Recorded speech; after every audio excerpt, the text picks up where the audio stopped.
What an episode. This is going to be a tough one to navigate. Don't want to get anything taken down, but what a powerful episode. So just to get, the family out of the way, during the episode, Delilah is hanging out with her friend Nikki. Nikki's mom had passed away. So then she had an ex-boyfriend who stole a necklace that was left to Nikki. And so Delilah and Nikki break into the ex-boyfriend's house to get the necklace back, get arrested. Robin flips out on Vive and her get into a little bit of an altercation. And then she learns how Delilah was trying to be a good friend. And she got to help Nikki get out. So that was the family. Now to the episode. Whoa. So there's this mayoral campaign for this woman, Sinead. She is trying to become the first woman of New York City in the universe of whatever Robin McCall lives in. And her campaign manager, Elijah, is not a good man. And for 20 years, he would take the young girls up and tell them that they're going to get promoted and take them up drinking. And then, and then they would sign an NDA.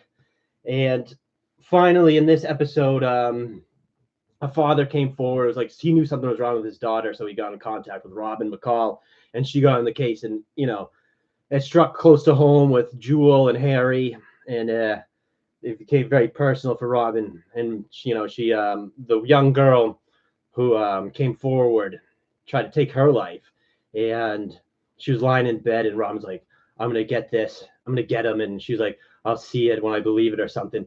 And you could see the look on Robin's face, like she was just all business. I was like, "Oh shit, here we go."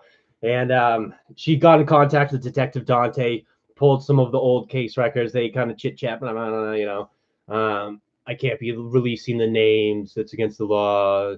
I'm doing this for good. And she follows him because he leads her right to a bunch of other people. So she outsmarted Detective Dante, and they catch the guy, Elijah. Petrus was the bully. So Elijah was the campaign manager, and Petrus was his right-hand man who would bully the girls into signing the NDAs. He would tap their phones, ruin their reputations. And it was just really, awful guy. And but luckily Robin McCall was there, and it was, I had goose pimples a couple times. There was a couple good one-liners there, and I was like, whoa. But it was, it was a lot. It was definitely a lot. And I just finished watching Caleb Williams with discount double check starting quarterback went for. Hold on. 8 point. I know it's early. Okay, and I'm like the worst in the league, but I'm feeling pretty good, and that would tie me up for last place. And then I have Ryder, and you have. Oh crap! I just used